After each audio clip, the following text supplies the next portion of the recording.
Welcome back to Starler Play Football. Welcome back to the channel. As always, if you're new to the channel, you subscribe. You let us know your thoughts. We're talking Alexander Isak. We're talking Alexander Isak because whilst Liverpool are currently playing right now, it's Liverpool 2, Atletico Bilbao 0. Alexander Isak returned to training today for Newcastle. And this is such a weird deal because, and a weird situation must be for player, for club, and for Liverpool. And in the next half an hour or so, we're gonna try and dissect what I think personally, why things haven't gone according to plan for the player. What does it mean for Newcastle? What does it mean for Liverpool? So before we do all of that, any of that, make sure you subscribe, make sure you like this video, you leave your thoughts in the comments as well. If you're here as part of the live stream, make sure you get involved. Don't forget to leave your thoughts in the chat. But Alexander Isak, now, this is a deal that we know has been bubbling away. It's been a deal that was going to be happening for some time now. If you speak to Newcastle fans, they were aware that Isak wanted out the club. He didn't want to be there. He felt like he'd done enough, for Newcastle. And Liverpool have been, great admirers of him, of Alexander Isak. They've wanted him for a number of months. They've been tracking him. And we have to be honest, Liverpool have been really good in this transfer window so far. Ekitike coming in, good signing, Florian Wirtz, also Kirkes, Frimpong's coming. They had Mamardashvili as well from last transfer window. So they've done really well in terms of the players that they brought in. They've lost Trent Alexander-Arnold, so they've done really good recruitment, Obviously, they've let Luis Diaz go to Bayern Munich as well. So I think they've done really good business. And you probably have to say that their business has been good. They didn't need to do too much. It hasn't been over aggressive like it has at Chelsea and some other clubs. But they've done what they needed to do. I want to start with Alexander Isak first because I feel with Alexander Isak, I don't know if it's bad management or whether he's been advised wrongfully maybe by his agents or his representatives, but it feels like this deal, it didn't have to play out in this way. It didn't have to play out in the way that it has in terms of the way that, he's kind of gone about it in terms of not training with Newcastle, not being as part of their pre-season tour over in South Asia. But it feels like it was something that could have been avoided. Now, there's many ways. You look at Harry Kane, you look at, other players that have gone through the similar situations. They've handled it in the right way. Eden Hazard handled it when he was at Chelsea in the right way by not downing tools. Eden Hazard wanted to move away from Chelsea a year before it happened. So whilst I get he wants out of the club, he wants to move, he wants a different challenge. I get that. Maybe I personally think two things. I think he was told originally to stay at the club whilst we sort out a replacement for you. Additionally to that, I think the replacement that they wanted to bring in was Ekitike, and he ends up at Liverpool. Now that derails Alexander Isak's move to Liverpool 1000%, because now you're in a situation where your main target is gone to another club, and that now stops your move to the club that you want to move to. So I think Alexander Isak at that point, I think he's wrong, because of course you have to deal with these things properly. You're under contract. You're still contracted to play for Newcastle. If a fee cannot be agreed, if the two clubs don't agree the fee, if something happens, you're still contracted to the club. You're still contracted. So you have to turn up and play for them. Until that's signed, sealed and delivered, you are a Newcastle player. Now, as I said before, I think this deal could have been done in a completely different way. Look, Alexander Isak is a very good player. Newcastle know that they're losing a very good player. It's not rocket science to them. They know that. They know that. That's why they wanted Ekitike to come in, because they knew that he would potentially be the player that might still carry on that trajectory for them in terms of what they want to try and achieve this season. But to lose their main target this season, to lose out on Trafford, to only bring in Elanga so far, it hasn't been a good time, a good period, a good window for Newcastle. So you can probably see why and sense why someone like Alexander Isak, when Liverpool come knocking for you, you want to pack your bags and you want to go. And I don't think any of us, I personally did not see the quick turnaround of the Ekitike deal. Yes, Liverpool were interested at one point, so were Chelsea, so were other clubs, but for them to sort of call the bluff of Newcastle and do it convincingly well in terms of being able to get that deal done very quickly. You know, he's been playing football for them in Yokohama last week. They've done well, Liverpool. Let's credit them. They've done really, really well. But I do have to say this, because I think Alexander Isak, for me, if he wants this move, which may still happen, but if he wants to move, you've got to do it in the right way. You've got to do it in the right way. He could have gone out a Newcastle legend, FA Cup winner. He could have gone out a legend, not FA Cup, League Cup winner. He could have gone out a legend.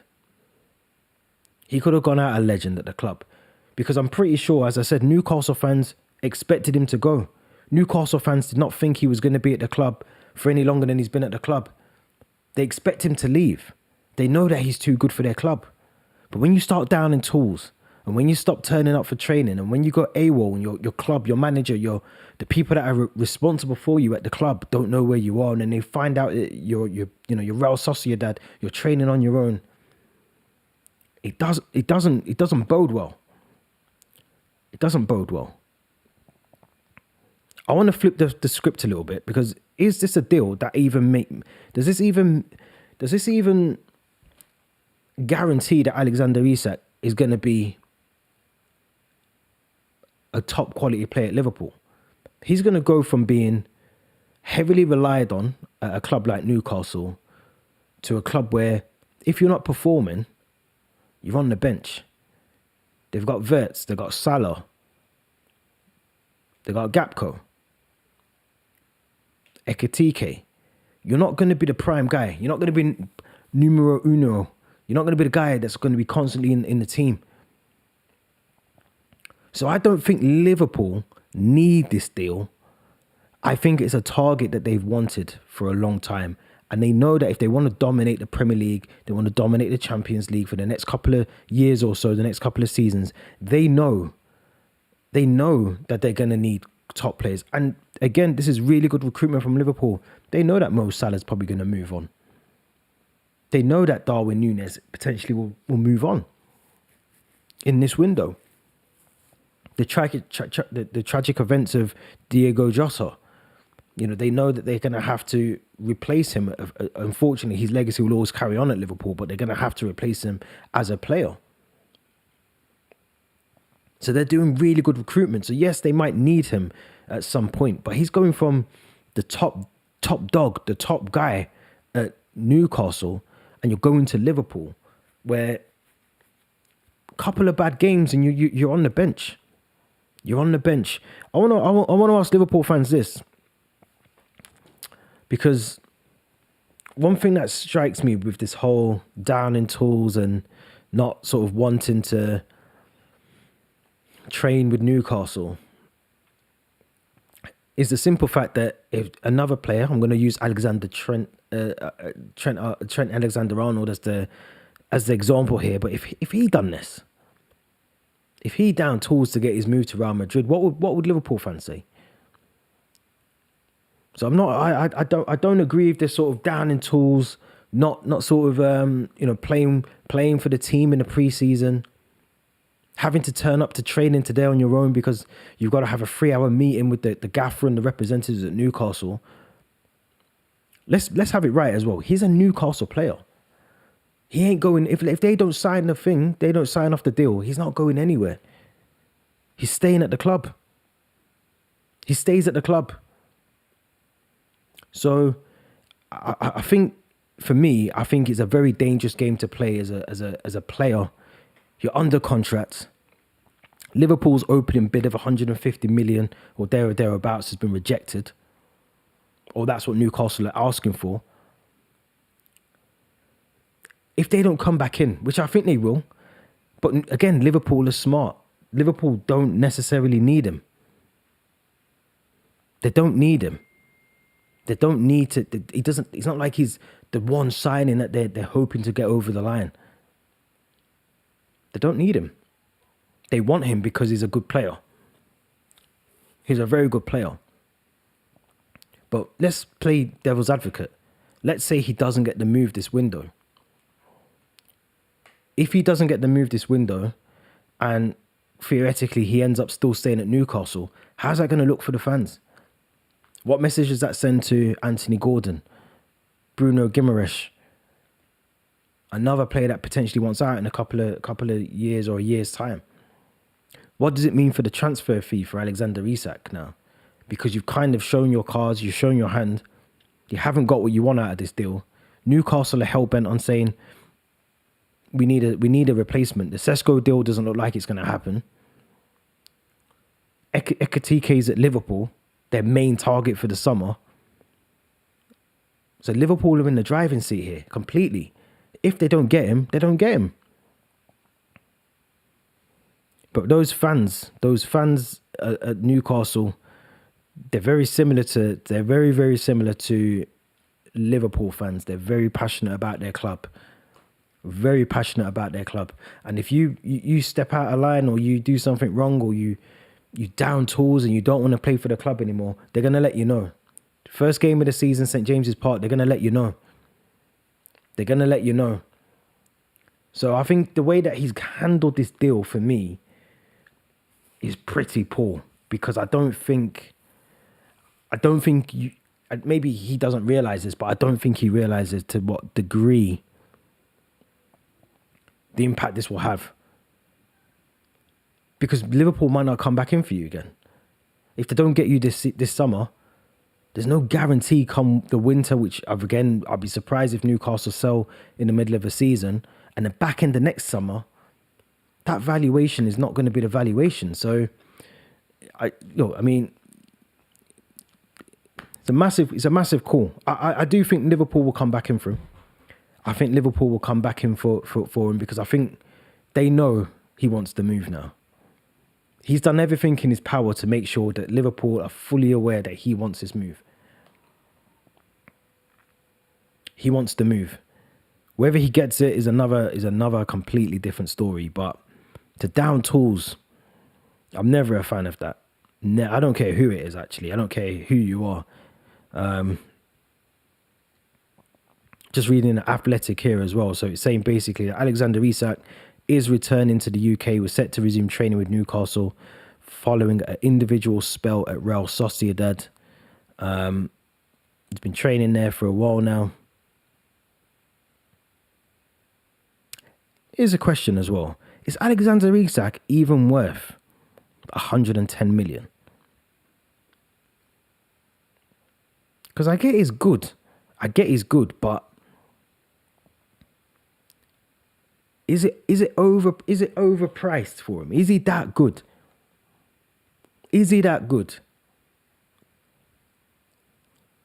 I don't think he is. I don't think he's a good player. I think he's half decent. Is he worth 150 million pounds? Is he worth 150 million? Especially when Liverpool just signed Ekitike for how much? Wirtz for how much? Is he worth that much?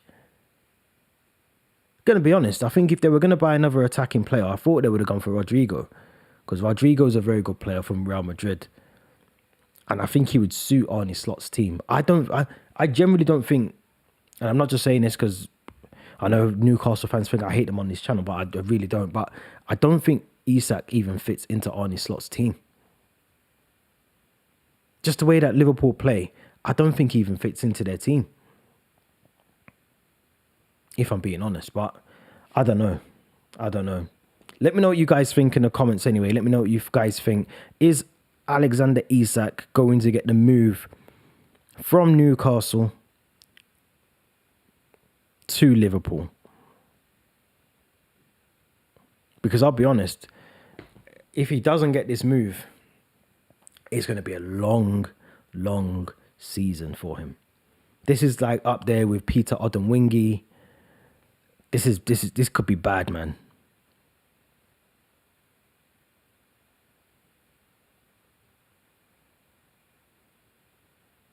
Because I think personally as well, I don't think this is all him. I generally think he's been ill-advised by his agent. I think his agents told him, force the hand of Newcastle. If you want the move, you're going to have to force it. And he's done that. And Newcastle, even Eddie Howe's come out yesterday and said basically that if you want to be part of this club, you can't just disrespect us and then come straight back into the team and expecting things to just be normal. So there's going to be a lot of work he's going to have to do, a lot of trust if he stays there. He's going to have to rebuild at the club. There's a lot of things. So, and Eddie Howe, you know he's pissed off. You can tell. He's come out before in one of the games, then even after the game against Tottenham, he came out and he said basically, you've got to work to get yourself back into this team. So there's no guarantee. There's no guarantees. If the Šeško deal does not happen, I don't think he moves anywhere. I think he stays at Newcastle. They can't afford to go into the season without a top goal scorer. No more Callum Wilson. They haven't got anyone. If they were smart, if Newcastle was smart, I mean, I'd be looking at how can I get something out of this? Maybe you go and ask for Darwin Núñez. Maybe he moves in the other direction. Maybe try and hijack that Saudi deal, but the Saudi money is lovely. So maybe he's not going to leave there. He's not going to leave Liverpool to go there. But something has to give, something has to happen, because if it doesn't, generally, what do Newcastle do in that situation? Do they carry on playing him? Or do they leave him to rot? Do they keep him out of the team? Does he start the first game of the season? So much mess for it, man. And like I said, there's no guarantee that Liverpool even come back in for him. That first bid that they rejected it, from the news that they were saying, he doesn't even get another chance of a bid. Liverpool don't need him. They want him. Want and need are two different things. Two different things. So he has to be careful. And how long's on his contract? Surely he's only got a couple more. Let's find out when his contract runs out.